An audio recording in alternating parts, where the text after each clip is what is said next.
নমস্কার, আমি সুরজাভা পাল। আজকে আমার মা নন্দিতা পাল, ওনার সাথে একটা খুব ক্যান্ডিড কনভারসেশন করতে এসেছি। আমাদের পরিবারের জন্য একটা খুব গুরুত্বপূর্ণ ইভেন্ট, মায়ের দ্বিতীয় নভেল বাবু বাগান রিলিজ হচ্ছে এবার কলকাতার বইমেলায়। এবং এই আনন্দটাকে আর এই অ্যাচিভমেন্টটাকে আপনাদের যারা শুনছেন তাদের সবার সাথে শেয়ার করতে আমরা এই বইটার কি করে এই বইটা লেখা হলো, এটার পেছনে কি থট প্রসেস এবং লেখকের কিছু ভাবনা চিন্তা, সেটা আজকে সেগুলো একটু ডিসকাস করব। ঠিক আছে? Mamma, say hello to whoever is listening. Hello, good morning, good evening, everyone. Okay, তো বইটার ব্যাপারে ভেতরে ঢোকার আগে একটু যারা শুনছে তাদেরকে একটু বলে দাও যে বাবু বাগান এই নামটার পেছনে কি মানে, এবং বইটা কি কিসের উপর বেসড, বা এটা গল্পটা একটু সংক্ষেপে যদি তুমি একটু বলো। থ্যাংক ইউ মামা এই কনভারসেশনটা করবার জন্য। থ্যাংক ইউ আমার ফ্যামিলির সবাইকে। বাবু বাগান এই উপন্যাসটি এবার ধানসিঁড়ি প্রকাশনী থেকে বেরোচ্ছে। আর এই এই গল্পটা উপন্যাসটা মূলত বেস করা হয়েছে যে জঙ্গল, বেসিক্যালি একটা জঙ্গল, তার পাশেই অত্যন্ত স্বাভাবিকভাবে একটা গ্রাম, যে গ্রামটার নাম হচ্ছে খাউসাতপাড়া গ্রাম। এবং জঙ্গলের মধ্যে যে একটা একটা ছেলের যে প্রোটাগনিস্ট জীবন বিশ্ব শর্মা, যে হচ্ছে হাতির মাহুত, সে এবং তার চারপাশে আরো অনেক মানুষ এবং তাদের জীবন নিয়ে এই যে জঙ্গল, পশু পাখি এবং গ্রাম, এবং এর ভিতর দিয়ে দেখা যায় যে বিভিন্ন কারণে বিভিন্ন ক্রাইসিস তৈরি হয়েছে, এবং কখনো ভালো কখনো প্রচন্ড ক্রাইসিস। এই যে পুরো জার্নিটা, হুম আহ, সেই সেই জিনিসটাকে এই গল্পটার ভেতর দিয়ে দেখানো হয়েছে। তুমি যেটা জিজ্ঞাসা করলে যে বাবু বাগান, হ্যাঁ, এটা এইটুকুনি বলি যে এই যে ছেলেটার জীবন, এ যখন জঙ্গলে থাকতো, যেহেতু বাবা বনকর্মী হাতির মাহুত, তো সেখানেও দেখেছে যে হাতিরা হচ্ছে সব থেকে রেসপেক্টেড, এবং তাদেরকে বাবু বলে সম্মান করা হয়। হ্যাঁ, তাদেরকে কখনো কেউ ওর বাবা বা কেউই তাদের কখনো হাতি বলে না, কারণ তারা হচ্ছে সরকারের সম্পত্তি, তাদের দেখভাল করার জন্য মাহুতেরা রয়েছে। এবার এই ছেলেটাই কোনো একটা সময়তে যে গ্রামে এসে থাকতে আরম্ভ করে, এবং এবং গ্রামে তার আত্মীয় স্বজন রয়েছে, এবং সেখানে সে দেখে যে কত রকম পরিস্থিতি, যে সেই সেই বাবুরাই কত সাংঘাতিক রকমের ঘটনা ঘটছে, এবং সব মর্মান্তিক কিছু ঘটনারও সে সাক্ষী হয়। এই এই রকম ব্যাপার নিয়ে তারপরে আরো কিছু ক্লাইম্যাক্স রয়েছে তার, যার ভেতর দিয়ে বাগান এবং কেন সেই বাবু বাগান হয়ে উঠলো। আচ্ছা, এটা নিয়ে উপন্যাসটা। খুব ইন্টারেস্টিং, খুব অন্যরকম। এরকম আমার মনে হয় না এরকম প্লট খুব আমরা সচরাচর শুনতে পারি। তো এরকম একটা অন্য ধরনের গল্প, অন্য ধরনের ভাবনা, এটা তোমার কাছে কি করে এলো, বা কি করে এই বইটা, এই গল্পটা তোমার কাছে, what inspired you, and is it derived from some lived experiences? মানে তোমার ছোটবেলার বা বড় হওয়ার কিছু এক্সপিরিয়েন্স কি এর মধ্যে রয়েছে, এবং তার প্রভাব কি এই বইতে দেখা গেছে? তো সেটা নিয়ে যদি একটু তুমি বলো। Very good question, I am eager to answer this. দেখো, খুব আমার ঠাকুমা, আমি আম্মা ডাকতাম, আম্মা ছিল আমার মানে গল্প শোনার প্রচুর সঙ্গে একদম ছোটবেলা থেকে, বিভিন্ন রকম গল্প। এবং আম্মা ডেফিনেটলি একটা গ্রামে থাকতেন এক সময়, এবং বাবা, এবং আমি বিভিন্ন গ্রামে বিভিন্ন সময়ে থেকেছি। তো বিভিন্ন গল্প, এরপরে আমার দাদারা, জ্যাঠতো দাদা দিদি, তাদের কাছ থেকে শোনা জঙ্গল এবং তার পাশেই গ্রাম, তার ভেতরের যে বিভিন্ন রকম কখনো খুব ভালো সুন্দর ঘটনা। আমি নিজে গেছি, গিয়ে সেই পায়ে হেঁটে জলদাপাড়া ফরেস্ট গেছি অনেকবার। তো এইগুলো কোথায় কোথায় যেন কিভাবে একটা প্লট, মানে আমি যখন তোমার সাথে অ্যাকচুয়ালি কথা বলছি, আমার মনে হচ্ছে যে এই গল্পটা তার নিজের যে একটা মহল দেখা এবং আমার অভিজ্ঞতায় কোথাও কোথায় যেন সেটা তৈরি হয়েছিল গত 30-35 বছর ধরে। গল্পটা কোনো না কোনো সময় আমাকে লিখতে হতো, এবং যখন লিখতে বসলাম তখন সেই লেখাটা ডেফিনেটলি, তার চরিত্রগুলো কাল্পনিক চরিত্র, কোনো এমন নয় যে কারোর সাথে কোনো বাস্তবে একদম রিজেম্বল আছে, কিন্তু আমার অভিজ্ঞতা এবং শোনা ইয়েতে ডেফিনেটলি তারা পরিপূর্ণ হয়েছে প্রত্যেকটা চরিত্র।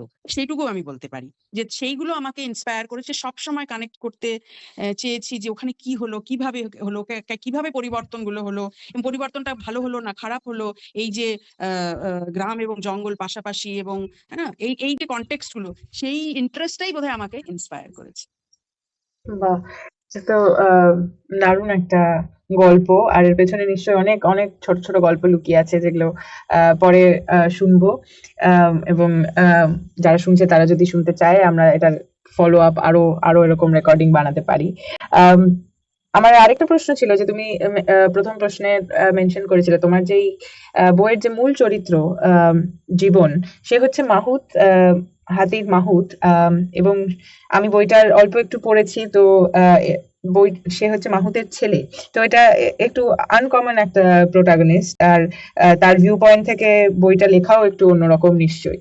তো তার ব্যাপারে যদি তুমি একটু বলো, এবং তার তার চোখে থেকে গল্পটা দেখা, how did that make it different? খুব ভালো অবজারভেশন। দেখো, গল্পটা যেই কনটেক্সটে, যেটা আমি বললাম, সেই বাবু বাগানের এই একটা ওয়াইড কনটেক্সট, এবং এই কনটেক্সটটা বেশ কিছু বছর ধরে বিভিন্ন ঘটনার ইয়েতে।